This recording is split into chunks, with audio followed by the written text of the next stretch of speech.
Hi guys, কালকে আমাদের ছাদ ঢালাই হয়ে গেছে।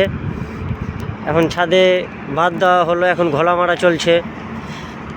হ্যাঁ, আপাতত জল ছাড়া থাকবে, কাজ আপাতত 7-8 দিন মতো বন্ধ থাকবে। জানি না আবার কোন সাইডে পড়বো গিয়ে। আজকের মতো এখানে কাজ শেষ হয়ে যাবে ঘোলা মারার পরেই। তারপরে 1 সপ্তাহ মতো কাজটা বন্ধ থাকবে, অন্য সাইডে আবার কাজ চালু হবে। মিস্ত্রি কিছু বলবা নাকি? হ্যাঁ, দেখা যাক কালকে কোথায় কাজ করি, আবার বন্ধুরাকে ওই সাইডের ভিডিও দেবো। ঠিক আছে, এই যে বাঁধ দেওয়া হয়ে গেছে, এখন ঘোলা মারা হবে।